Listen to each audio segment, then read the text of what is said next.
അട്ടപ്പാടിയിൽ യുവാവിന്റെ ആത്മഹത്യയ്ക്ക് പിന്നിൽ ഓൺലൈൻ വായ്പാ തട്ടിപ്പ്.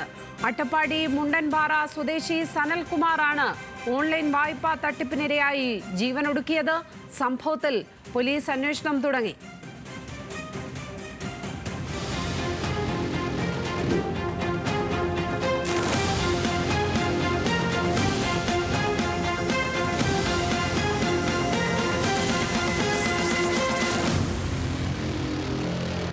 എന്റെ പെങ്ങടെ കൊച്ചിന്റെ മാല പണയം വെച്ച പൈസ നിനക്ക് തന്നെ.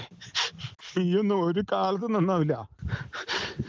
നീയൊന്നും ഒരു കാലത്തും നല്ല ഒരു ലെവലിൽ നീ നന്നാവില്ല. നീ ഇതോടുകൂടി തീരുവോ നീയൊക്കെ? അട്ടപ്പാടി മുണ്ടംപാറയ്ക്ക് സമീപം ഇടിഞ്ഞിമല സ്വദേശി സനൽകുമാർ മരണത്തിന് തൊട്ടു മുൻപ് ഓൺലൈൻ വായ്പാ സ്ഥാപനത്തിന്റെ ജീവനക്കാരിക്ക് അയച്ച ശബ്ദ സന്ദേശമാണിത്. ഒരു വായ്പ എടുക്കാൻ വേണ്ടി ഹൈദരാബാദ് ആസ്ഥാനമായ ഓൺലൈൻ വായ്പാ സ്ഥാപനം VXI ഗ്ലോബൽ സൊല്യൂഷൻസിന്റെ കെണിയിൽ കുടുങ്ങിയ സനലിന് കയ്യിലുള്ള പണവും നഷ്ടപ്പെടുകയായിരുന്നു. ഡിസംബർ 28-നാണ് സനൽകുമാറിനെ വീടിനുള്ളിൽ തൂങ്ങി മരിച്ച നിലയിൽ കണ്ടെത്തിയത്. കാരണമന്വേഷിച്ച് വീട്ടുകാർ ഫോൺ പരിശോധിച്ചപ്പോൾ ഓൺലൈൻ വായ്പയുടെ വിവരങ്ങൾ ലഭിച്ചു.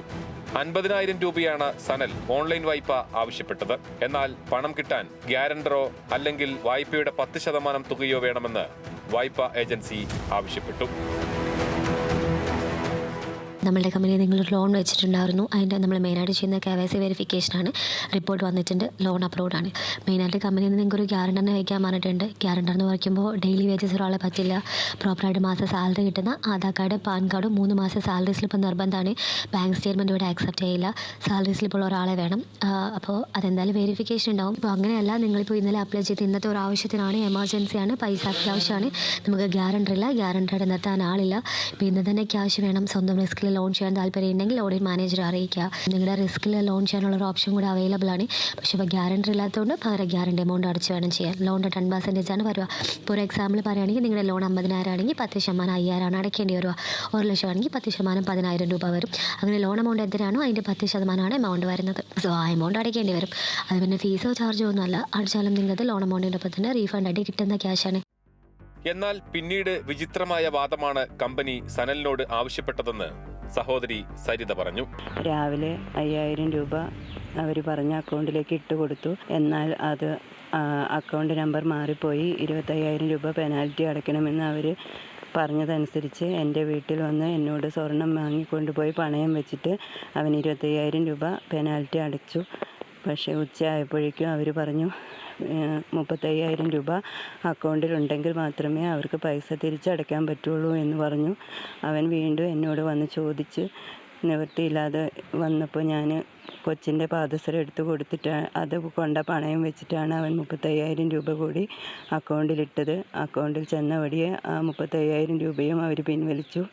4:30 ആകുമ്പോഴേക്കും 62,000 രൂപയും അവൻ അപേക്ഷിച്ച ലോണിൻ്റെ തുകയും കൂടി അവൻ്റെ അക്കൗണ്ടിലേക്ക് ട്രാൻസ്ഫർ ചെയ്യാമെന്നാണ് അവർ പറഞ്ഞത്. പക്ഷേ 4:30 ആയപ്പോഴും പൈസയൊന്നും വന്നില്ല. രാത്രി 7 മണി ആയപ്പോഴേക്കും അവർ ഒരു റെസിപ്റ്റ് അവൻ അയച്ചു. അവർ ഇവൻ്റെ അക്കൗണ്ടിലേക്ക് അയച്ചിട്ടുണ്ട്, നെറ്റിൻ്റെ പ്രോബ്ലം കൊണ്ട് കയറാത്തതാണ് അക്കൗണ്ടിൽ എന്ന് പറഞ്ഞുകൊണ്ട് അവരൊരു റെസിപ്റ്റ് അയച്ചു കൊടുത്തു. പക്ഷേ 10 മണിക്ക് ശേഷം അവരെ വിളിച്ചപ്പോൾ അവരാരും ഫോൺ എടുത്തിട്ടില്ല.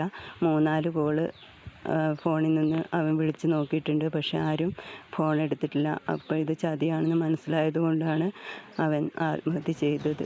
കടം വാങ്ങി അടച്ച പണം ഉൾപ്പെടെ 1 രൂപ പോലും തിരിച്ചു കിട്ടാതെ വന്നതോടെ മാനസികമായി തകർന്ന സനൽ ആത്മഹത്യ ചെയ്യുകയായിരുന്നു എന്നാണ് സരിത പറയുന്നത്. ഓൺലൈൻ വായ്പാ സ്ഥാപനത്തിലേക്ക് ഇപ്പോൾ വിളിച്ചാൽ കിട്ടുന്നില്ലെന്നും ഇവർ പറയുന്നു. സംഭവത്തിൽ അഗളി പോലീസ് അന്വേഷണം ആരംഭിച്ചു. ഈ കമ്പനി ഇനി ഒരാളെയും കബളിപ്പിക്കരുതെന്നും കർശന നടപടി വേണമെന്നും വീട്ടുകാർ പറഞ്ഞു. എന്റെ പെങ്ങടെ കൊച്ചിന്റെ മാല പണയം വെച്ച പൈസ നിനക്ക് തന്നെ. നീയൊന്നും ഒരു കാലത്തും നന്നാവില്ല. നീയൊന്നും ഒരു കാലത്തും നല്ല ഒരു ലെവലിൽ നീ നന്നാവില്ല. നീ ഇതോടുകൂടി തീരുവോ നീയൊക്കെ?